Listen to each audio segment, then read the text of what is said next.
Sir, that seat is not for you. Step back or I will have you escorted off this aircraft. The words landed like a hand on a shoulder, firm, practiced, used to being obeyed. And then from behind a voice even colder, smoother. The kind of voice that had never once in its life been told no and believed it. I don't have time for this. Just move him. Stop. Freeze everything right here. The champagne flute halfway to a man's lips across the aisle. The overhead bin half closed. The soft hum of recycled air cycling through a cabin that suddenly forgot how to breathe. Freeze it all because what you are looking at right now in Seat 1. A of Meridian Airways, Flight 4417, bound from JFK to Los Angeles at 7:42 in the morning is a moment that is about to change the lives of every single person on board this aircraft. The man in that seat has not moved. He is sitting with his spine straight against cream leather that smells faintly of citrus cleaner and something older. Something that costs money without announcing it. His hoodie is dark navy, soft with years of use. The cuffs frayed just enough to tell the truth about how often it has been worn not from poverty, but from preference from a man who keeps what works and discards what performs. His hands rest open on his thighs, palms facing up. No fists, no tension he wants anyone to see. His eyes are open now, dark and calm and tired in a way that comes from weeks without real sleep, not from fear. Around him, the first-class cabin of Meridian Airways Flight 4417 is everything it is designed to be. 8 seats in a 2x2 configuration, each one wrapped in pale cream leather with walnut trim that catches the soft overhead lighting. Small vases of white orchids sit at the forward galley station, their stems slightly off-center in the way of things arranged by someone who was in a hurry but wanted to appear otherwise. The carpet is deep charcoal. The air smells of privilege and recycled oxygen in roughly equal measure. There are 8 passengers in this cabin. 6 of them are watching. One of them is Connor Mills, 33 years old, lead flight attendant, blonde hair sculpted into place with something that costs $22 a jar. Smile precise and trained and currently not being deployed. He is standing in the aisle with his arms slightly out from his sides, not quite blocking the row but close enough that the message is clear. He is wearing the full Meridian Airways uniform. His name tag is polished. His posture says he has done this before. His eyes say he is hoping he does not have to do it again. Behind him, near the galley curtain, Tyler Gross stands with his arms folded. 28 years old. He has been a flight attendant for 3 years and a follower his entire life. He is watching Connor the way a student watches a teacher ready to imitate whatever comes next. And at the far end of the first-class aisle, standing with one hand resting on the back of row 2, as though she owns it, which in her mind she does, is the woman whose voice cut through the cabin like a letter opener through an envelope. Diana Wolfe, 44 years old, white trench coat belted tight at the waist. Oversized sunglasses still on despite the fact that the cabin lighting is artificial and the plane has not moved. A red Bordeaux leather handbag resting on her left forearm, like a badge of rank, held at an angle that says it was positioned consciously that it was meant to be seen. Her blonde hair is pulled back into something that looks effortless and took 45 minutes. Her jaw is set. Her eyes, when they finally settle on the man in seat 1, do not see a person. They see an obstacle. She does not see a man who has spent the last 3 weeks in Singapore and Seoul negotiating infrastructure contracts with 3 separate governments. She does not see the man who quietly built a company from a spare bedroom and $20,000 in borrowed money into a national operation that processes more supply chain logistics than most people will ever know exists.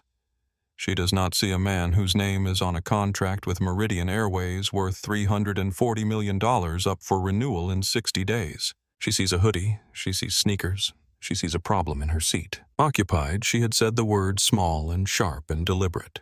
The way she said it carried something inside it that was not about a seat at all. In row 4, a slightly behind and to the left of the confrontation, a young man named Damon Cruz has not looked up from his phone in the past 90 seconds. He is 32 years old, Latino, wearing a gray crew neck and noise-canceling headphones that are currently not playing anything. He has 800,000 followers on his travel vlog channel and an eye trained to recognize the exact moment when ordinary life stops being ordinary. His screen is recording. His face is still.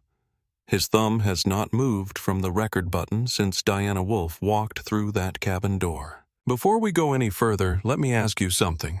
Drop your city in the comments right now. Tell me where you are watching from. Because what happens in the next few minutes on this aircraft is the kind of thing that reaches into your chest and grabs something you did not know was still there. If this moment already made something tighten in your stomach, if you already know exactly what is happening, and why hit subscribe. Because in the next few minutes, this man sitting in seat 1A with his palms open and his jaw relaxed and his silence steady as stone is going to show every single person on this plane exactly who they just made the mistake of crossing.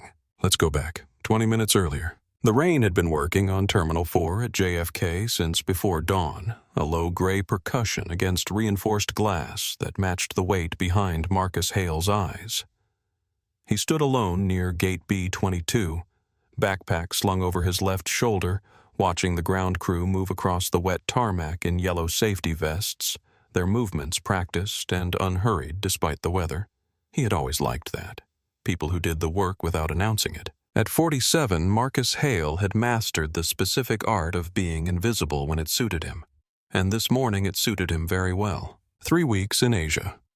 Singapore first, where the negotiations ran past midnight for 4 consecutive nights, and the air conditioner in the conference room was set to a temperature that suggested the other side believed discomfort was a bargaining tactic. Then Seoul, where the language barrier required a translator who was technically fluent but emotionally imprecise in ways that cost them 2 full days of trust building. Then back to Singapore to close. The deal itself, a 5-year infrastructure coordination contract linking Hale integrated systems with the digital logistics networks of 3 Pacific governments, was worth $2.3 billion. He had signed the final page at 2:17 in the morning, shaken 3 hands, and been in a car to the airport within 40 minutes. That had been 19 hours ago. Inside his backpack, a laptop sat in a padded sleeve. On that laptop, encrypted and protected by 3 separate authentication layers, sat the operational frameworks that quietly directed 14% of all maritime logistics flowing in and out of American ports. Not the kind of thing that made headlines. The kind of thing that if it stopped working on a Tuesday afternoon would make headlines by Wednesday, in ways no one would fully understand. Marcus did not think about any of this. He was thinking about his son. The hoodie was Marcus Jr.'s. His own luggage had been delayed in Seoul, a baggage handling mix-up that his assistant Yvonne was still managing from Manhattan. This hoodie had been in his carry-on because his 19-year-old son had left it in the car 3 weeks ago, and Marcus had meant to return it. Marcus Jr. was in his first year at MIT studying computer systems engineering, and like his father at that age, he owned very few things that were expensive and cared deeply for everything he had. The hoodie was dark navy soft, the cuffs worn at the edges from years of use. It smelled faintly of his son's deodorant, and something Marcus could only describe as home. He was wearing it because it was the warmest thing he had in his carry-on. He was keeping it on because he had not slept more than 4 hours in 2 days, and he was too tired to care what he looked like. The gate agent, a woman in her mid-30s with her hair pulled back and a name tag that read, Carolyn, scanned his boarding pass without looking up. Green light, quick beep. Seat 1, a Mr. Hale. Welcome back. He nodded and walked toward the jet bridge. The jet bridge was narrow and cool, a transitional corridor between the chaos of the terminal and the contained world of the aircraft. Marcus always noticed this moment, the brief suspended space between one place and another. He had been flying first class for 11 years. He had been questioned at the door, redirected toward economy, asked to verify his identity at this exact transitional point more times than he had a clean count of. Each time the person doing it had been certain. Each time they had been wrong. He wondered briefly and without bitterness whether this would be one of those times. He stepped into the cabin. Connor Mills was stationed near the bulkhead, adjusting a small vase of orchids with the focused attention of someone who needed something to do with their hands. When Marcus turned left into first class, Connor's eyes moved from the orchids to Marcus in a single practiced sweep. The sweep started at the sneakers. It moved up the gray slacks to the navy hoodie. It stopped at the backpack and stayed there 1 second longer than it should have. "Can I see your boarding pass?" "Sir?" Connor said, his voice carrying the specific warmth of hospitality training. Genuine enough to pass, not quite warm enough to land. "Economy is to the right." Marcus did not react. He had heard this sentence in various forms his entire adult life. The wording changed. The meaning never did. 1A, he said quietly, holding up his phone. Connor leaned forward slightly as though the screen might be lying and examined it. "First class. Seat 1A.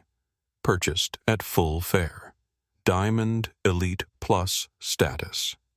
The phone did not contradict itself. "Right," Connor said after a beat, the warmth dropping a half degree. "Seats right there.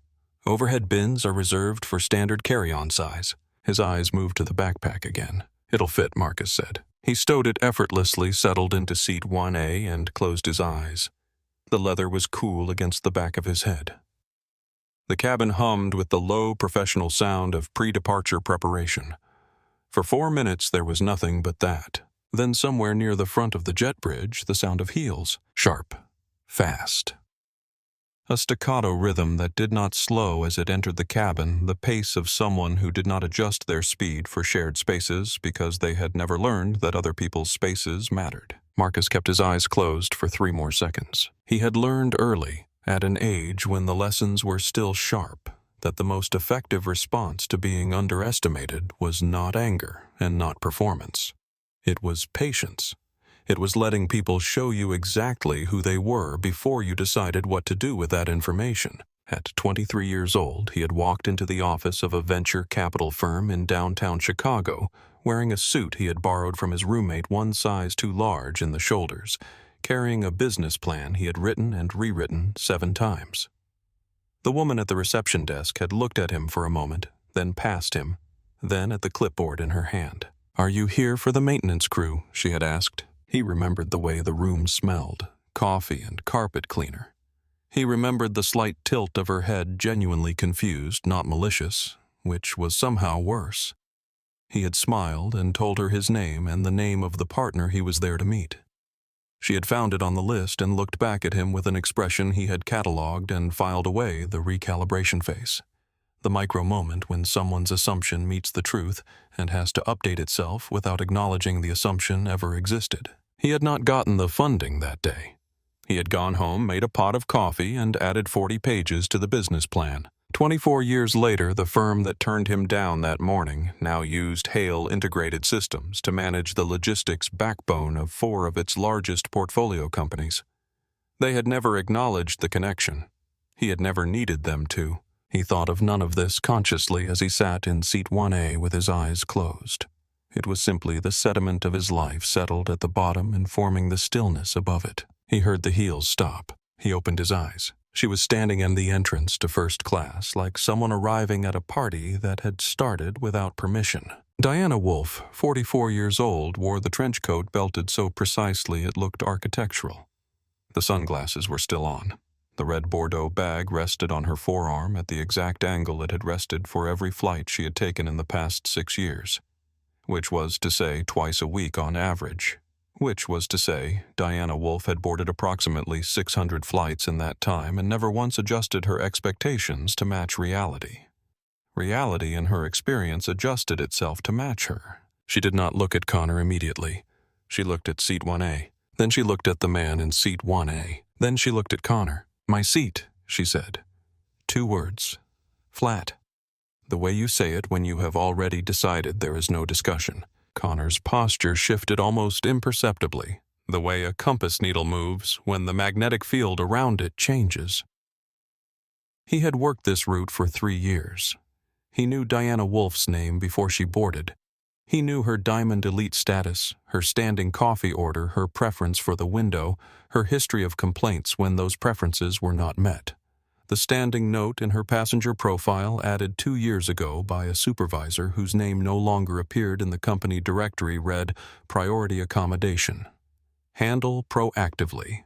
Ms. Wolfe Connor said, the smile arriving slightly too late. The flight is completely full this morning. Seat 1A is currently. My seat, she said again. The repetition was not for emphasis. It was because she genuinely did not see why anything else needed to be said. Her eyes moved to Marcus, and in that movement was the entire architecture of her assumption. She did not see a passenger. She did not see someone who had purchased the same class of ticket she had at the same fare tier through the same booking portal. She looked at the navy hoodie and the worn sneakers and the backpack in the overhead bin, and she performed in the span of a single second a calculation that had nothing to do with ticketing and everything to do with a belief she had never once examined because she had never once needed to. She saw a mistake that needed to be corrected. Occupied, she said, and the word carried a small, involuntary laugh in its wake. The kind of laugh that means, "Can you believe this?" By him. The two words hit the cabin air and stayed there. Marcus had not moved.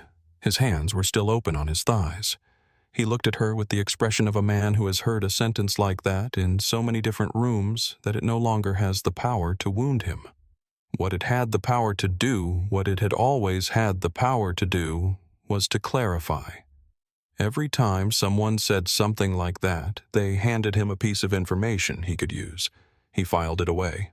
He waited. Connor moved toward him, lowering his voice by half a register, the hospitality training kicking in to soften what was about to be said, without changing what was being said. Sir, we do have seat 1B available. Same service, same view, just I don't sit in aisle seats, Diana said from behind Connor, not loudly but clearly addressing the room rather than any individual. I have flown this route every Tuesday and Thursday for 3 years. Seat 1. A has a window. I need to sleep. I specifically selected this seat when I booked. She paused, then added, I need you to handle this. The last sentence was for Connor. The whole speech had been for the cabin. In seat 2. A man named Preston Holt. 55 years old, private equity suit that cost more than most monthly rents shifted his briefcase from his lap to the shared side table between seat 2A and the aisle in a movement that was not quite accidental. He did not speak. He did not need to. The briefcase expanded his territory by 8 inches and communicated to anyone paying attention that he had decided which side of this moment he was on. Marcus looked at Connor. I'm in the seat listed on my ticket, he said. His voice was level, not aggressive, not pleading. The tone of a man simply reporting a fact the way you report that the temperature outside is 40 degrees. If there's an issue, the gate agent can resolve it. Diana stepped forward 1 pace, bringing herself alongside Connor close enough that her perfume reached Marcus before her words did. Expensive heavy, the kind of scent that announces itself in rooms.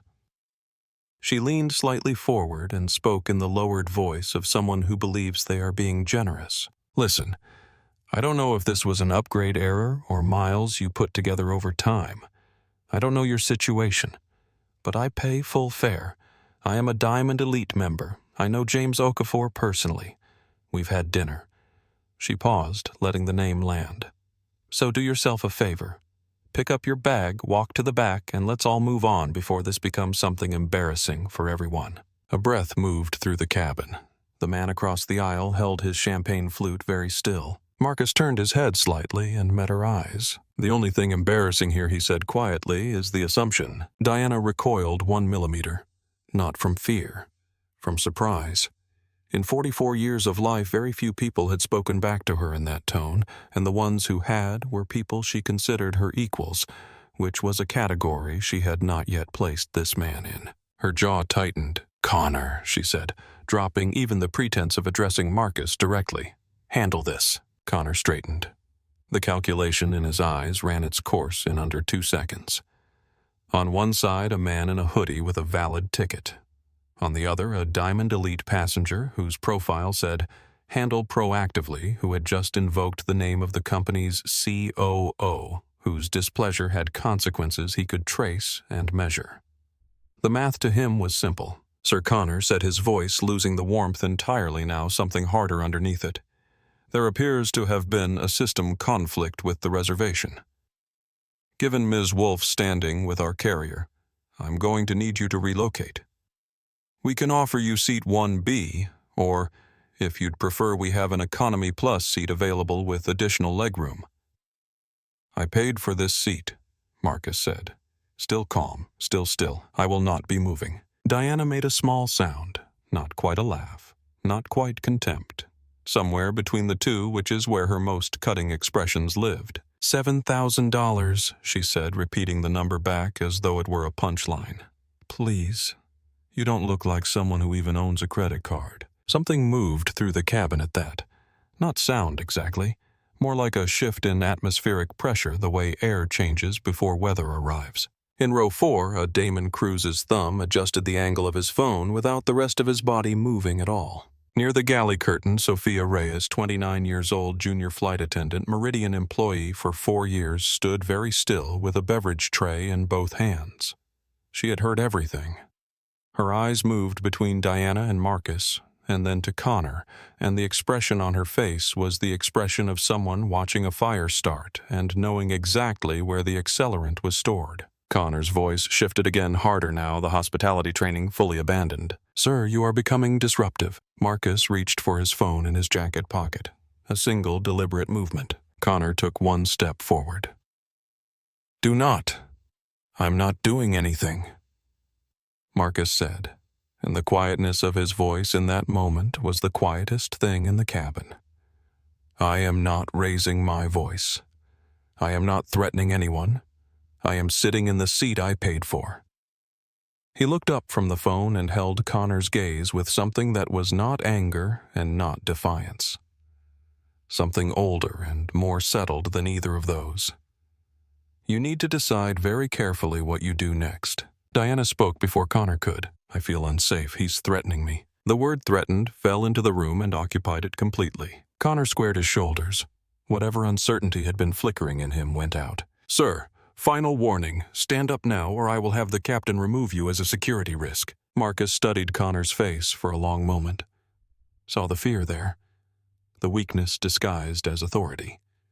The man who had convinced himself that following a script made him right. Then get the captain, Marcus said. Connor pointed down the aisle. Row 32, middle seat. Marcus stood. Not because he agreed, not because he had lost. He stood because he had already understood in the way he understood most things that the confrontation worth having was not this one. He reached up and unlatched his backpack from the overhead bin. He held it in one hand. Diana Wolf slid into seat 1A before the leather had finished warming. She pulled the red Bordeaux bag onto her lap and reached into it for a sanitizer wipe. She pressed it to the armrest and cleaned it slowly with exaggerated thoroughness, the gesture performing something for the cabin that she never would have said aloud. Connor watched her settle. Then he looked down the aisle at Marcus's back. Row 32, he said again to no one in particular. From row 4. A Damon Cruz watched Marcus begin the long walk toward the back of the plane. He typed 3 words into his caption field. This is wrong. Is. He did not post it yet. He was waiting. The aisle narrowed as Marcus moved. That was the physical truth of it, the ceiling descending by architectural increments, the air growing warmer and denser, the sounds multiplying a baby, somewhere in rows 20. Something a phone ringing unanswered. 2 men in matching company polo shirts discussing a meeting in voices that suggested the meeting had already gone badly before it started. The row numbers climbed. 12, 15, 21. At each number, Marcus felt eyes tracking him. The curious ones, the politely averted ones, the ones that lingered too long and then looked guiltily away. He had walked aisles like this before. He had walked aisles like this his whole adult life. There was a particular grammar to it, the way silence rearranged itself around a black man being escorted toward the back of a plane, the way people decided in under a second whether they were the kind of person who would say something and discovered in almost every case that they were not. Row 32. Connor stopped beside the middle seat and pointed with the flat of his hand, the gesture of a man indicating a space that exists to contain rather than to welcome. Marcus looked at the seat, looked at Connor, nodded once. He turned sideways, murmured "excuse me," and folded himself into the space. his knees pressed against the plastic shell of the seat ahead. Both armrests were already occupied by the passengers on either side, an arrangement that had calcified before he arrived and would not be renegotiated simply because he was there. The air vent above rattled and pushed a thin stream of lukewarm air toward the back of his neck. Connor stood in the aisle for 3 seconds after Marcus was seated, as though waiting for a protest that would justify everything that had just happened. Nothing came. Connor turned and walked back toward the front. The woman in the window seat, late 40s, reading glasses on a lanyard, pulled her carry-on bag an inch closer to herself without looking up from her book. The man in the aisle seat shifted his elbow from the shared rest to his own knee. Neither of them spoke, and then a voice low and steady from the window seat. "You were up front, weren't you?" Marcus looked sideways. The woman had closed her book. She was looking at him now, not with pity, which he would have found harder to absorb, but with the directness of someone who had decided to say the thing rather than not say it. Her name was Patrice, 60 years old. A retired teacher from Atlanta who had spent 31 years in a public school classroom where she had seen in aggregate every variety of injustice that fits inside a building and had developed the specific kind of patience that does not mean passive. She was wearing a navy blue zip-up jacket and reading Ann Tyler. She had been watching from the moment Diana Wolf's heels hit the jet bridge. "Yes," Marcus said. Patrice looked at him for a moment. Then she said, "That wasn't right." Marcus nodded once. "It happens," he said. "Patrice." "It shouldn't." 2 words, clean and precise as a ruled line. Up at the front of the plane, Connor had returned to first class and assumed the posture of someone who had resolved a situation. Tyler Gross materialized at his shoulder, and they exchanged 3 quiet words. Tyler nodded. Preston Holt from seat 2. A glanced up at Connor and gave the smallest of approving nods, the kind that costs nothing and communicates everything. Diana Wolf had produced a tablet from the red Bordeaux bag and was scrolling with the brisk efficiency of someone whose time was important enough to waste visibly. She glanced at Connor once. "Thank you," she said. "Standards, that's all it ever is." Connor smiled. In row 4. A, which was now technically Damon Cruise's position in business class, he had not moved. He was still recording. He had been recording for 11 minutes. His phone was propped at the slight angle that makes it look idle to anyone glancing past while keeping the lens in clean sight lines. He had traveled enough to know that the best footage came not from the confrontation but from what happened in the silence after it. He uploaded a 60-second clip to X. No hashtag, no tagging, just 3 sentences as the caption. "Watched a man get removed from his paid first-class seat so a white woman could take it. Staff backed her up. Plane hasn't moved. Watching." He put the phone face down on his tray table. He would check it in 4 minutes. Near the galley curtain at the rear of first class, Sophia Reyes set down the beverage tray she had been holding since before the confrontation began, placed it on the galley counter with care, and reached into the pocket of her uniform. She pulled out her personal phone. Not her work phone, her personal one. She typed 2 words into the search bar, Marcus Hale. The results loaded in under 2 seconds. Sophia stared at the screen. Then she looked up. Then she looked at the screen again. Her lips parted slightly but did not form a word. She read 1 more paragraph, put the phone away, picked up the beverage tray again, stood very still behind the galley curtain. She knew. Back in row 32, Marcus had taken his phone from his jacket pocket and unlocked it with a thumbprint that had, in the last 72 hours alone, authorized 3 separate international contracts worth a combined total that exceeded the annual revenue of Meridian Airways by a comfortable margin. He scrolled past contacts he did not need right now. He stopped at 1. Yvonne, his executive assistant. 38 years old, 10 years in his office, the person who had on 4 separate occasions prevented situations that could have become problems from becoming problems by moving faster than the situations did. He typed Flight 4417, row 32. You'll know why. The reply came in 11 seconds, already on it, standing by. Marcus set the phone face down on his thigh. He looked at the back of the seat in front of him. The upholstery was slightly worn at the headrest, the foam showing through in one corner. He rested his hands on his legs, palms down this time, and let his eyes settle on the middle distance. He was not angry. Anger had a cost he had learned over decades, and at some price was not worth paying in moments like these. What he felt was something slower and colder and more purposeful than anger.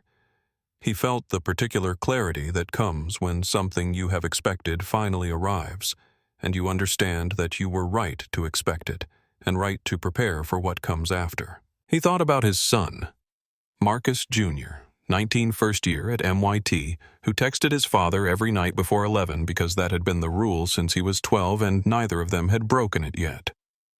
Who had his father's stillness and his mother's laugh. Who had never in his 19 years of life seen his father raise his voice at anything that did not deserve it. Marcus was going to have to tell him about this flight. He wanted to be able to tell him how it ended. 2 rows ahead of Marcus, Nathan Webb. 41 years old structural engineer had been sitting with his laptop open and his work document untouched for the last 8 minutes. He had watched everything from row 6 aisle seat. He had the particular expression of a man who had witnessed an accident and was now running the sequence backward in his mind, looking for the point where a different choice would have changed the outcome. His jaw was set. His laptop was still open.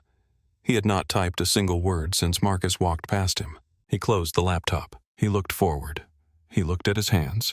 He looked forward again. He was not yet ready to move, but he was no longer comfortable being still. Damon Cruz checked his phone. The clip had 43,000 views. He sat up slightly in his seat and typed a second post. Plane still at the gate. Man in row 32 hasn't said a word, but something is definitely about to happen.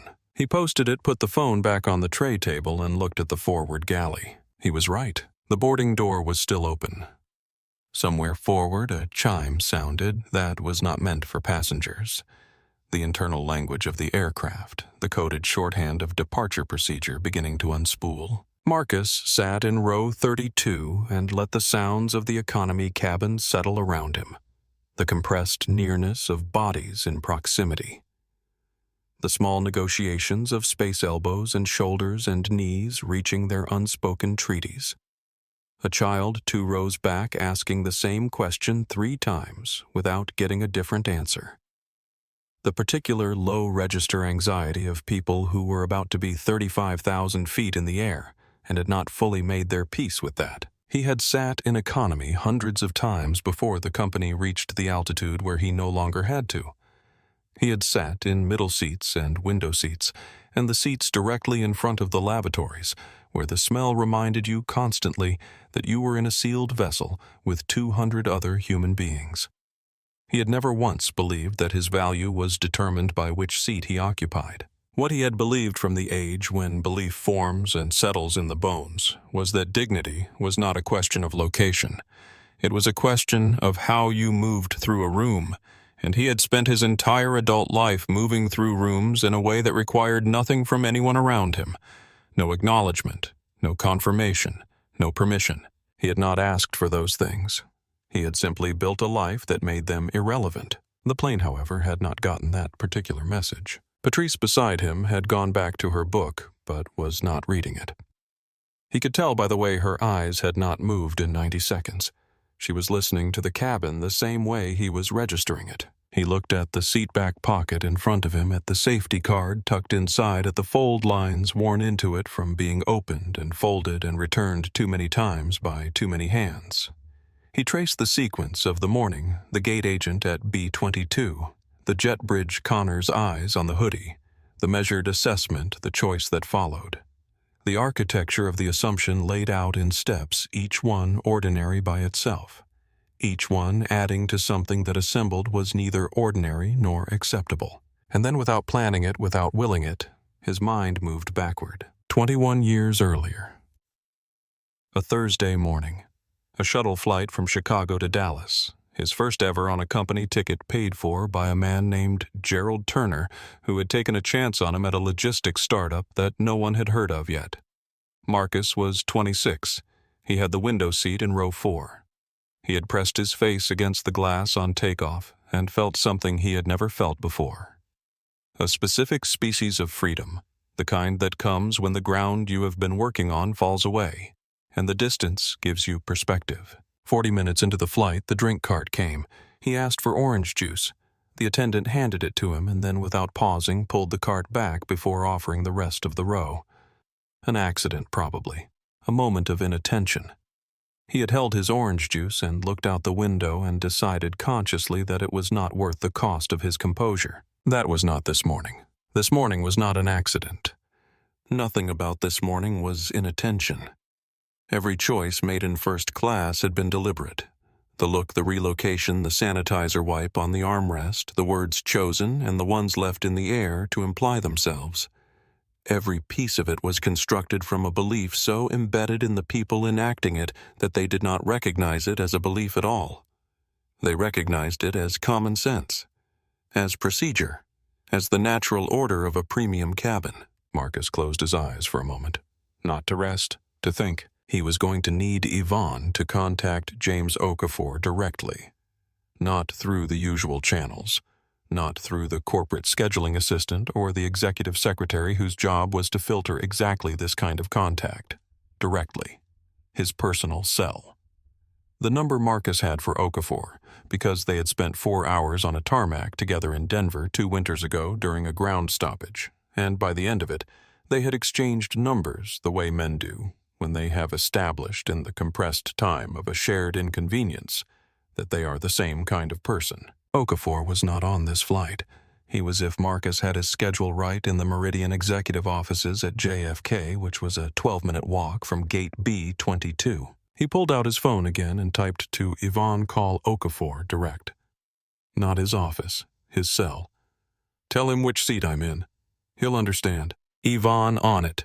ETA from his building to your gate is 8 minutes at walk. 10 if he takes the elevator. Marcus, tell him to take the stairs. 3 rows ahead, Nathan Webb had finally opened his laptop again, but he was not looking at the screen. He was looking at the aisle, at the curtain separating business class from economy, at the invisible line that had 20 minutes ago been deployed to solve a problem that was not actually a problem.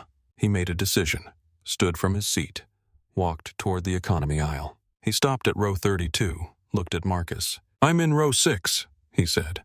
I saw what happened up front. He paused. That was wrong. Marcus looked at him.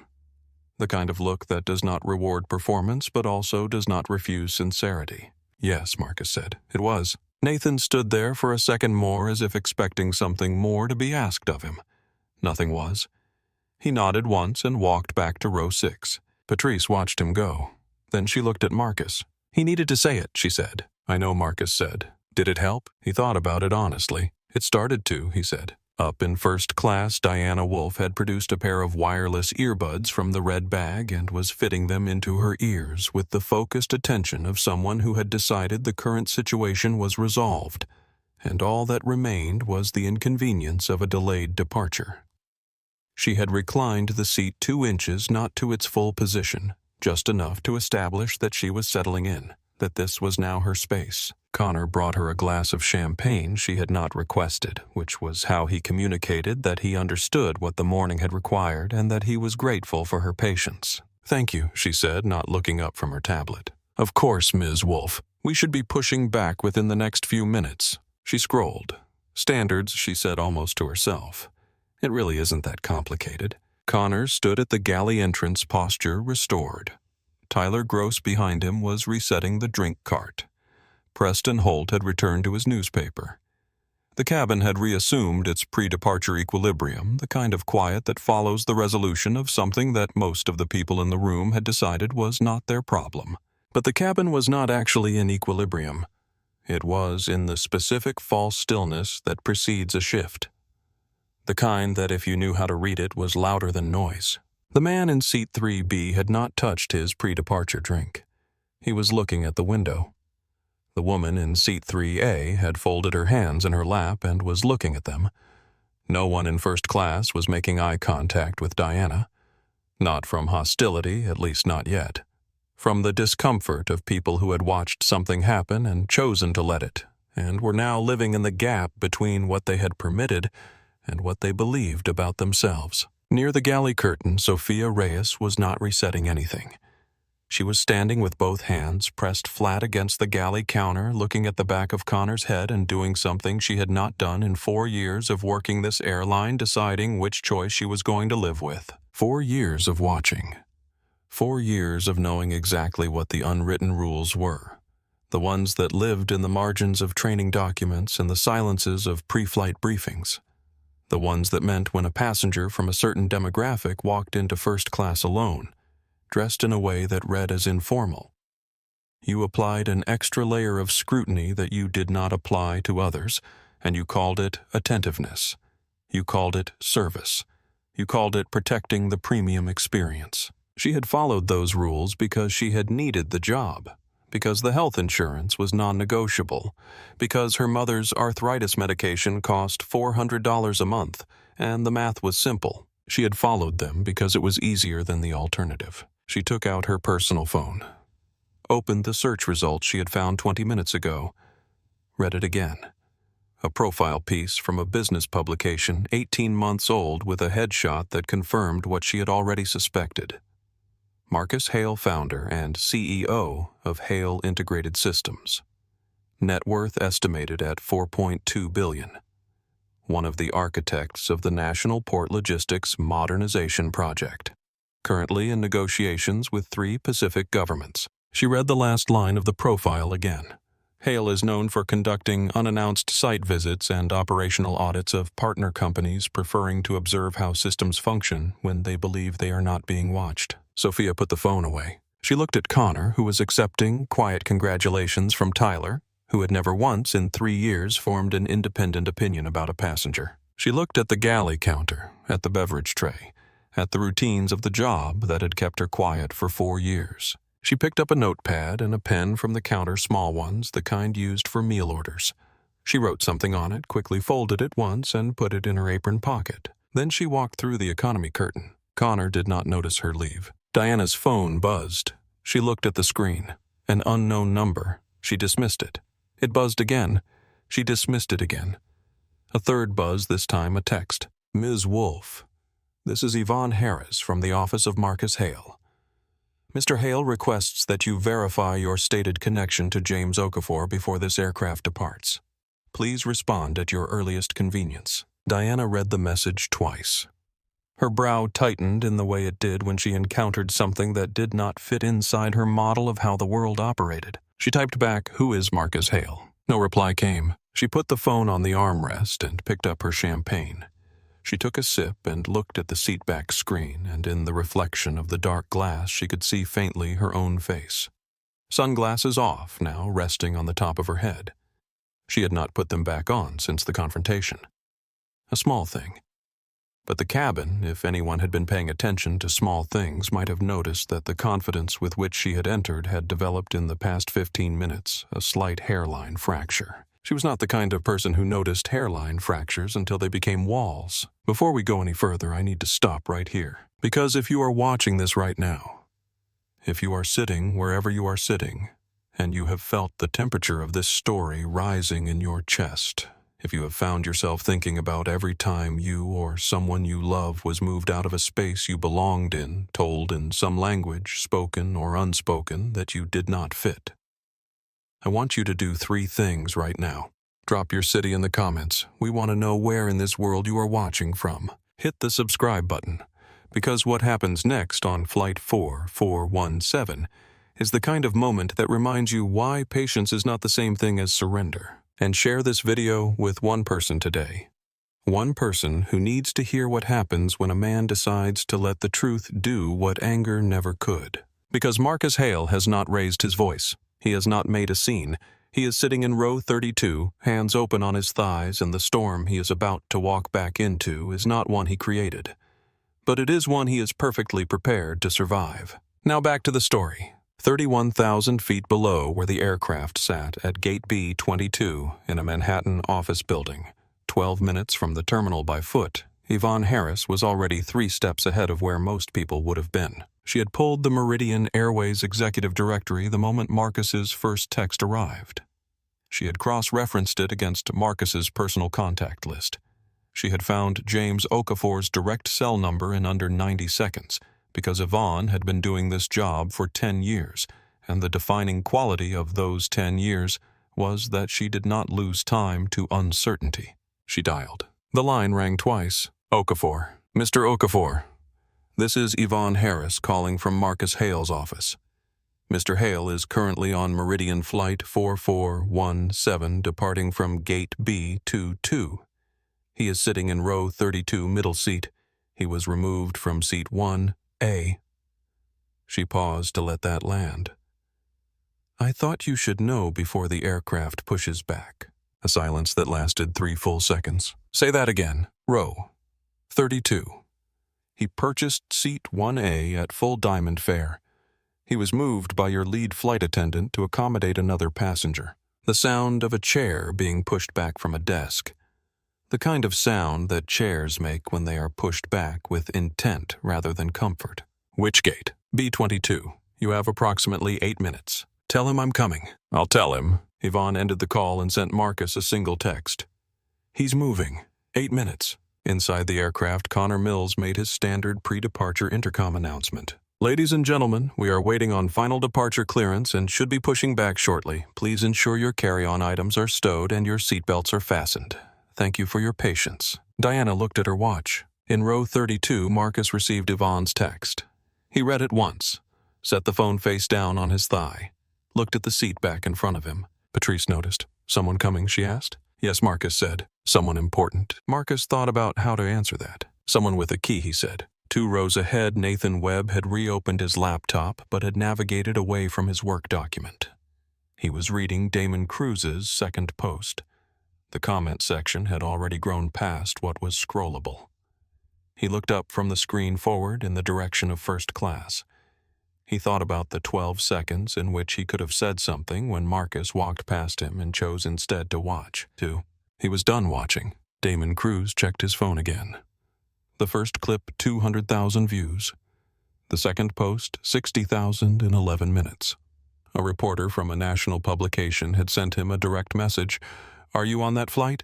Call me. He put the phone down. He looked toward the jet bridge door. He had a feeling the particular premonitory instinct of someone who covered travel and had seen hundreds of ordinary moments that turned into extraordinary ones that the door was about to open in a way nobody on this aircraft was prepared for. He was right. The first sign that something had shifted in the front of the plane was the way Connor stopped moving. He had been in controlled motion since the confrontation, adjusting, managing, performing the practiced choreography of a flight attendant who had resolved a situation and was now administering its aftermath. And then, without an obvious external trigger, he went still. His hand, which had been reaching for a champagne bottle to refresh Diana's glass, paused mid-reach. He turned his head toward the cockpit. Tyler Gross noticed and asked with his eyes what he could not ask with his voice. Connor shook his head slightly. A message had come through on the crew communication system. Not a passenger announcement. Not a standard departure notification. Something from dispatch. Diana noticed Connor's stillness the way she noticed all disruptions to her environment immediately, and with a low-grade irritation that defaulted to assuming someone had made a mistake. Why haven't we pushed back? She asked, not looking up. Minor delay, Connor said, recovering. Completely standard. She looked up. Is this about him? Connor met her gaze and then looked away, which was answer enough. Diana set her champagne glass down. She had not built her professional life on accepting minor delays caused by people who, in her assessment, did not have the standing to cause them. She had not gotten to where she was by accommodating disruptions from below. She stood up. Ms. Wolfe, Connor said, please remain. She was already moving. Her heels found the rhythm of the aisle, and she walked toward the economy curtain with the purposeful stride of someone going to fix something that should not have required fixing. Tyler Gross fell into step behind her, whispering her name. She ignored him. She pulled the economy curtain back and stepped through. The cabin registered her arrival. Conversations paused. A few phones lifted. The woman who had been feeding her infant in row 24 looked up with an expression that went from curious to wary in under a second. Diana walked the aisle. She found row 32 the way you find something you are looking for, with the slight satisfaction of confirmation. She pointed, not subtly, not the way you might gesture toward a problem. She pointed the way you identify property. You, she said. You're the reason this flight is delayed. Whatever you're doing back here, stop it. The cabin went completely quiet. Marcus looked up. He did not startle. He had been aware of her footsteps since she crossed the curtain. He looked at her with the same steady assessment he had used since the moment she first appeared, unhurried, undramatic, the expression of a man who has decided to let the room do the work. "I'm sitting in the seat your flight attendant assigned me," he said. "I know what you're doing," Diana said. Her voice was louder now, pressed into an edge by the frustration of a situation that had not followed the script she expected. "You make a scene. You play the victim. You ruin everything for everyone else on board. I have seen it 100 times." And then Patrice stood up. 60 years old, navy blue jacket, 31 years of standing in front of classrooms where she had been told in every indirect way a school administration knows how to communicate things indirectly that some students were worth more of her time than others. 31 years of disagreeing with that. 60 years of watching the particular mechanism that was currently operating in this aisle and knowing exactly what it was and exactly what it required. She stood up and she looked at Diana Wolf with the directness of someone who had nothing left to prove and therefore nothing to lose. "His type," Patrice said. Her voice was steady and not loud. It did not need to be loud. "What type is that exactly?" Diana turned. The shift from addressing Marcus to being addressed by Patrice seemed to catch her mid-stride the way a conversational assumption meets an unexpected counterpart. "I was speaking to him," Diana said. "And I'm speaking to you," Patrice said. "He has not raised his voice. He has not left this seat since he was assigned to it. You walked back here to confront him. So when you say his type, I need you to complete that sentence, out loud, in front of these people. Tell us what type he is." The silence that followed was the kind that has mass. Diana's jaw moved, but no words came out. Because the words, the ones that had organized her entire response to Marcus from the moment she saw him in seat 1. Those words could not be said out loud in a cabin full of recording phones without becoming a different kind of problem entirely. She knew that. The knowledge of it was written on her face. From row 6, Nathan Webb stood up. He did not speak. He folded his arms and stood in the aisle and looked at Diana Wolf with the expression of a man who had decided 7 minutes too late not to be the kind of person who watches. From row 4, Damon Cruz had shifted fully sideways in his business class seat, his phone extended live. The viewer count was climbing past 400,000. The comments were moving too fast to read a scrolling wall of comprehension and fury. "You got what you wanted," Patrice said, her voice still steady, still not raised. "Leave him alone." Tyler Gross had materialized at Diana's shoulder, his voice low and urgent. "Ms. Wolf, please, let's go back to." Diana turned on him. "Don't manage me." And then she turned back to the aisle and raised her voice to a level that required no phone to amplify. "I want this man removed from this flight, now!" The words landed on every person in the economy cabin. The infant 2 rows back made a sound. The engineers in matching polo shirts looked at each other. The woman with the paperback held it open but was not reading it. Marcus looked at Diana with an expression that had not changed since the first-class cabin. "You already removed me from my seat," he said quietly, precisely. "What else is it you want?" Diana recoiled slightly, not from the words but from the calm of them, the way they refused to become what she needed them to become in order for her behavior to be justified. "I want this flight to be safe," she said. "Safe from what?" Her chin came up. Her voice dropped into the register of something old and certain and ugly. "From people like you." The words fell the way those words always fall, clean and blunt and carrying everything unsaid behind them. The cabin absorbed them. Patrice closed her eyes for one moment, then opened them. Nathan Webb uncrossed his arms. The man in the aisle seat next to Marcus made a short sound through his teeth. From 4 rows up, someone said audibly, "That's enough."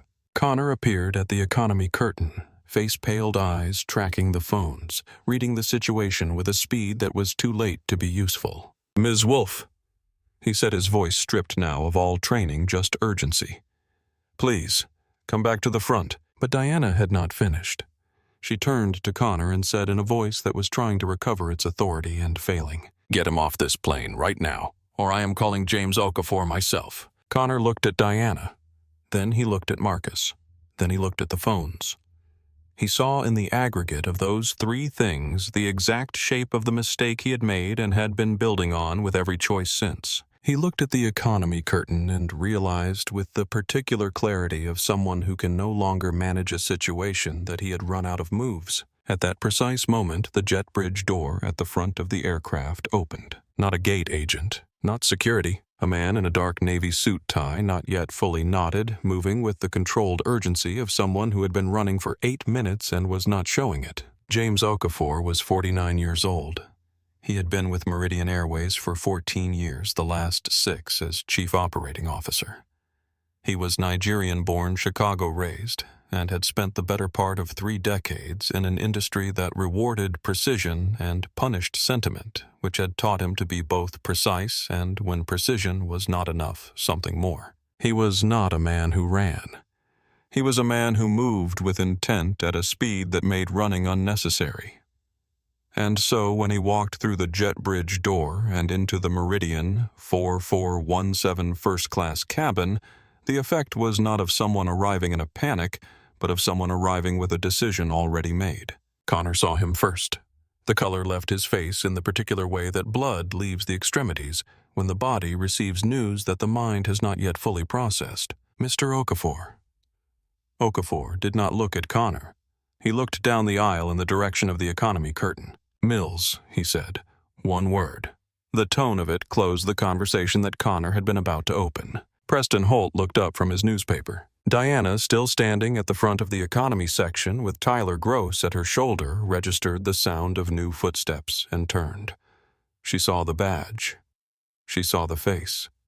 She saw the name she had been dropping for the past 2 hours attached to a body that was not coming toward her the way she expected, not with the relief-generating authority of a problem being resolved in her favor, but with something else entirely. Something moving past her. Okafor walked through the first-class cabin and through the economy curtain without slowing. The aisle seemed to organize itself around him. Passengers shifted. Eyes followed.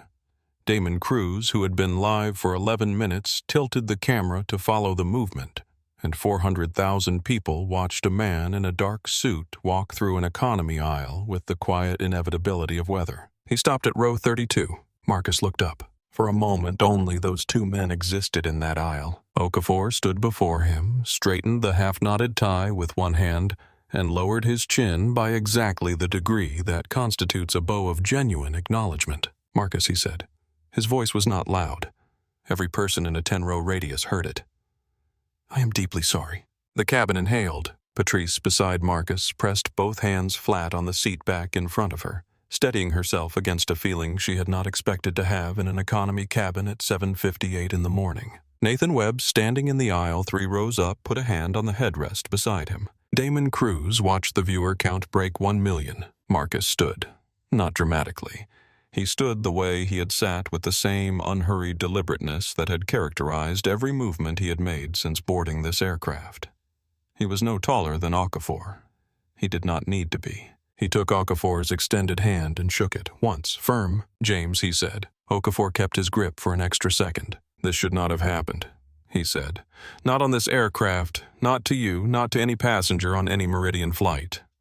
I want you to know that what occurred here this morning is a direct violation of everything this airline is supposed to stand for, and it will be addressed completely and immediately." He turned.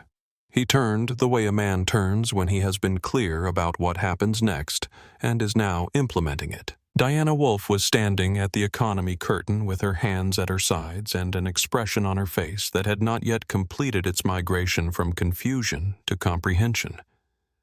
She had heard Okafor's voice. She had identified it. She was now running a rapid internal calculation about what his presence in this aisle, addressing this man with this tone, meant for the shape of the morning she had believed she was managing. The calculation kept returning the wrong answer. "Michael James," she started. Her voice had lost its precision. "Thank God you're here. This crew has completely—" Ms. Wolfe Okafor said. The way he said her name stopped everything. He did not address her with warmth. He did not address her with hostility. He addressed her with the flat professionalism of an executive resolving a matter of policy which was both more respectful and more devastating than either of the alternatives. Seat 1A belongs to Mr. Hale. His ticket is valid. His status is verified, and his removal from that seat was not authorized by Meridian policy procedure or any code of conduct this airline operates under. Diana opened her mouth. Your Diamond Elite status with Meridian Airways has been suspended effective now pending review. She closed it. You are welcome to remain on this flight in another available seat, or you may deplane. Ground staff will assist you with your luggage either way. The cabin, which had been holding its breath, released it. Diana turned to Connor, who was standing at the first-class curtain with the expression of a man who has realized too late that the thing he thought was a wall was actually a cliff. She looked at him with something that might, in different circumstances, have been a plea. Connor looked at the floor. Okafor turned back to Connor, and his voice, when it came, was not raised and did not need to be. Mr. Mills, you are relieved of your crew duties on this flight, effective immediately. Please collect your personal belongings and report to gate operations for a full incident review. Connor's mouth opened. No sound came. Mr. Gross. Tyler was already backed against the galley wall. Same. Tyler's eyes went wide and wet and then down. Sophia Reyes stepped forward from behind the galley curtain. She had been there for the last 4 minutes, watching with the folded notepad in her apron pocket and the 4-year weight of everything she had seen and not said sitting in her chest. She looked at Okafor. I'm the senior attendant remaining, she said. Her voice was steady. I can handle the flight. Okafor looked at her for 1 moment. Then he nodded. And then from the back of the economy cabin, from the middle row near the lavatories, from a seat that no one in first class had designed for the kind of sound that was about to come from it, Patrice began to clap. 1 pair of hands, then 2, then 5, then the middle of economy catching fire. It rolled forward like something that had been pressurized for a long time and had finally found a release point. It moved from economy into business, from business into first class, from leather seats and champagne flutes and walnut trim into the clean sound of people who had watched something wrong and were now watching it unmade. Preston Holt sat in seat 2A with his hands in his lap. He was the only person in first class not clapping. The camera caught it. Marcus stood in row 32 and listened to the sound of the cabin behind him and let it come forward. Okafor led Marcus through the economy aisle toward the front of the aircraft, and the passengers between them and first class moved without being asked. Not out of obligation. Out of something that felt in the compressed social world of a cabin that had just witnessed 20 minutes of injustice, followed by 40 seconds of its reversal, like participation.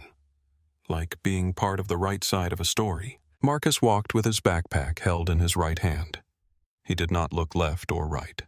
He did not look at Diana, who had pressed herself to the far wall of the galley as they passed the red Bordeaux bag now clutched to her chest with both arms in the posture of someone who has lost the room and knows it.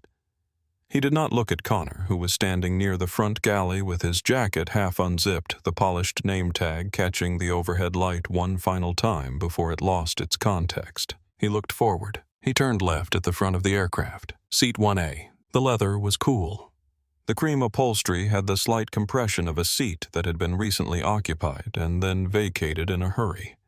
The orchids at the galley station were still slightly off-center. The walnut trim caught the light the same way it always had. Marcus set his backpack in the overhead bin. He lowered himself into the seat with the same unhurried deliberateness he used for everything. He placed his hands open on the armrests.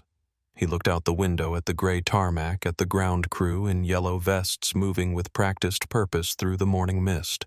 He did not say anything. He did not need to. Okafor settled into the seat beside him and gave him a moment before speaking. I want to understand everything that happened this morning, Okafor said quietly.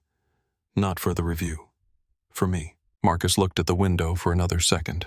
Then he turned. You know what happened, he said. You've had it happen on your airline before. You have complaint records that will confirm it when you look for them. What you didn't have until today was someone in the seat who had both the standing and the patience to let it play all the way out. Okafor was quiet. The question isn't what happened, Marcus continued. The question is, what you're going to do about the part of it that has nothing to do with Connor Mills or Diana Wolf. Because they are symptoms. The condition that produced them is in your training manuals. It's in your unwritten protocols. It's in the culture that told a junior attendant named Sophia to stay quiet for 4 years while she watched it happen. He paused. You have to go deeper than 2 terminations. Okafor leaned forward slightly, elbows on knees, the posture of a man actually listening rather than managing. Tell me what deeper looks like, he said. Marcus thought for a moment. Write it into the rules. Not a memo, not a training refresher, not a press statement. The actual rules. No seat reassignment without documented cause verified by at least 2 crew members. No subjective removal request from another passenger accepted as a safety concern without independent corroboration. Every first-class interaction logged automatically. He looked at Okafor. And you go back through the last 3 years of complaint records. You find the ones that were filed and not actioned. You find the people who should have been in seat 1A and were put in row 32. You contact them. Personally. Okafor was nodding slowly. Not the nod of appeasement. The nod of someone absorbing something that has the weight of truth. And the name Okafor asked. The protocol. What do we call it? Marcus looked out the window. Don't name it after me, he said. Then what? Marcus watched a ground crew member wheel a baggage cart through a patch of standing water on the tarmac, the wheels sending small arcs of gray water behind them. Name it after the next person who almost doesn't make it back to their seat, he said. Because there will be one. And when there is the policy, should be there waiting for them. Not my name. The rule. Okafor stood before leaving the aircraft. He stopped and looked at the cabin. Not just first class. The whole length of it through the open curtain all the way back to where Patrice was settled in her middle seat and Nathan Webb had returned to row 6 and Damon Cruz was reviewing footage that was now being reshared faster than the network could track it. Ladies and gentlemen, I am James Okafor, Chief Operating Officer of Meridian Airways. What you witnessed this morning on this aircraft was wrong. It was a violation of our policies, our values, and the basic standard of respect that every person on every Meridian flight has the right to expect. We will be addressing it fully. I am sorry that you had to see it. I am more sorry that it happened. He paused. We are going to be a few minutes late departing. I appreciate your patience. The cabin was quiet for a moment after he stopped speaking. Then from somewhere in economy, a man in a polo shirt said simply, Thank you, and that was enough. Connor Mills collected his jacket and his overnight bag from the crew locker and practiced silence. Tyler Gross did the same faster without looking at anyone. When they walked through the cabin toward the jet bridge, the passengers in first class did not look away. Not from cruelty, from the specific human need to witness consequence, to see the closing of an account. Preston Holt watched them go from seat 2A. He had not moved since Okafor's arrival. He had not spoken. When Connor passed him, Preston looked out the window. A small thing. But the window was where you looked when you could not justify what you had participated in and could not yet face the cost of admitting it. Diana was escorted to the jet bridge by 2 gate service staff members who arrived with the quiet efficiency of people performing a task they understood completely. She walked with her head up the red Bordeaux bag, gripped in both arms, the sunglasses back on. At the jet bridge door, she stopped and turned.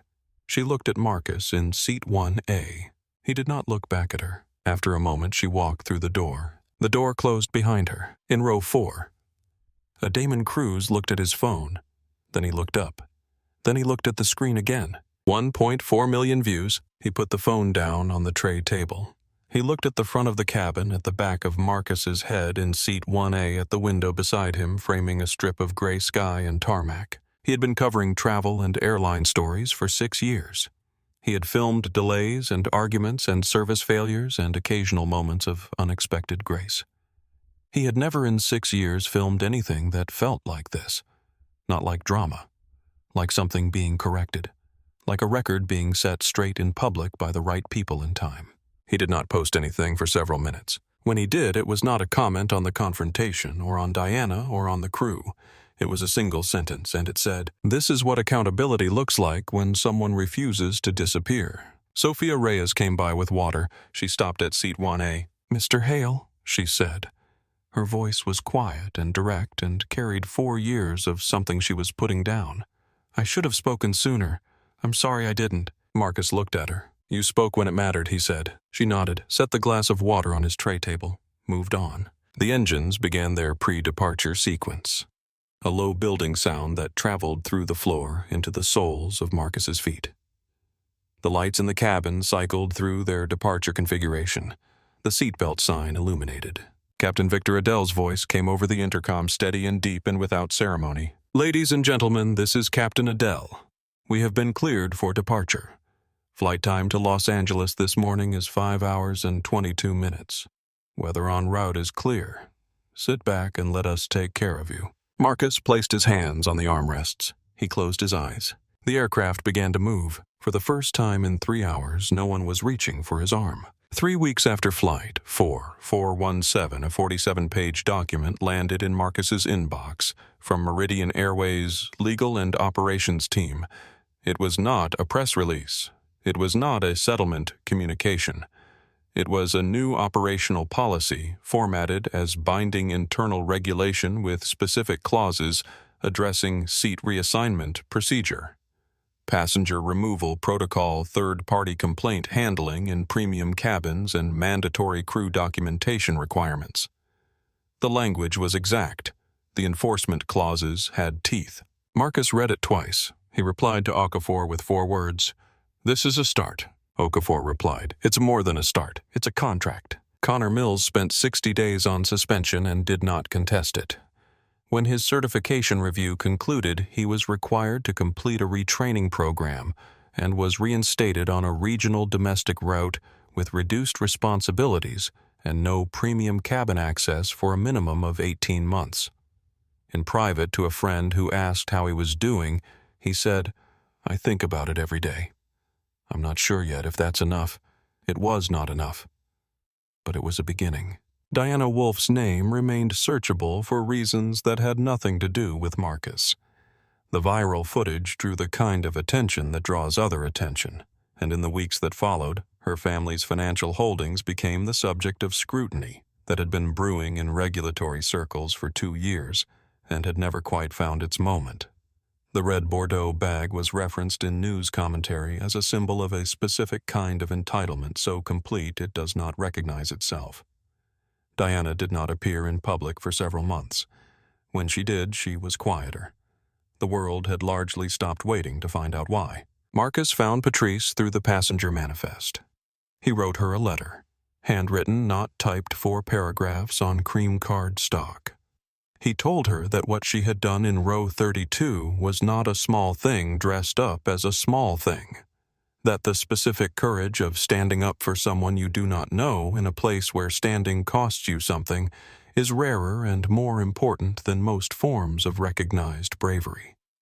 That he had thought about the 2 words she said to him, it shouldn't more than he had thought about any of the drama that preceded and followed them. Because those 2 words were the whole argument. Everything else was just the elaboration of what those 2 words already contained. Patrice received it on a Tuesday. She read it at her kitchen table with her second cup of coffee. She read it twice. She folded it carefully and put it in the drawer where she kept the things she wanted to be able to find again. Then she went back to her morning, which was ordinary and full of small purpose and entirely in the way of good lives enough. Sophia Reyes received the formal commendation Marcus had requested. It was noted in her personnel file, which had until that point contained 1 formal warning for speaking out of turn during a crew debrief. The warning was reviewed in context and removed. She was offered a senior cabin coordinator position on the Pacific routes. She took it. On her first flight in the new role, she walked through the full cabin before departure and said good morning to every passenger individually. It took 4 extra minutes. The feedback card from a passenger in row 22 read, "I felt like a person." That doesn't always happen. Sophia kept the card. 6 months after Flight 4, 417, Marcus Hale boarded Meridian Airways' morning departure from JFK to Los Angeles. Same route, same gate, same departure time. He walked through the terminal without being noticed, which was how he preferred it. At gate B22, the agent checked his boarding pass and smiled. "Seat 1, Mr. Hale. Welcome aboard." He walked the jet bridge alone, stepped into the cabin, turned left. The flight attendant at the galley, a young woman with a name tag that read Isabel, said, "Welcome aboard, sir. Can I take your bag?" "I've got it," he said. "Thank you." He stowed the carry-on. He sat down. He put his hands on the armrests and looked out the window at the gray morning tarmac, at the ground crew doing the quiet work of preparation at the city beyond the airfield, waking up into another ordinary day. No one questioned him. No one redirected him.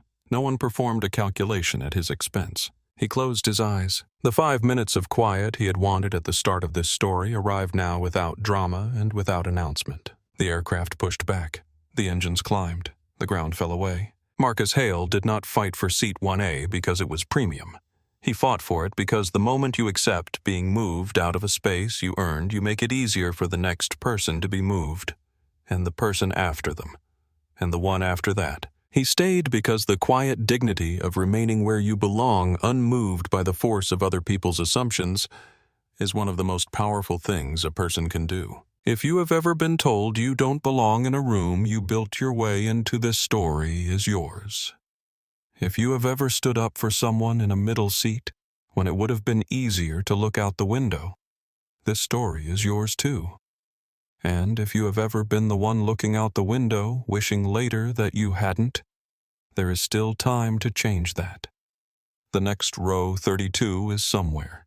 The next person who needs someone to stand up is already there. The question is whether you will be Patrice. If this story stayed with you today, if you felt something rise in your chest when Patrice stood up, when Okafor walked that aisle, when Marcus sat back down in seat 1A without a single word of triumph, then you already know what this channel is about. We tell stories about what happens when quiet strength meets loud assumption, about what happens when people who have been underestimated their entire lives simply refuse to move, about what justice looks like when it arrives not with a speech, but with a policy, a handwritten letter, and a seat on a plane that nobody questions anymore. So do 3 things right now. Like this video. It takes 1 second, and it tells the platform that stories like this deserve to be seen by more people. Subscribe to the channel because we have more stories coming, and you do not want to miss them. And share this video with 1 person today. 1 person in your life who needs this story. Someone who has been moved out of a seat they earned. Someone who needs to know that staying calm, staying dignified, and refusing to disappear is not weakness. It is the whole strategy. Drop 3 words in the comments right now and tell us where you stand. We will see you in the next story.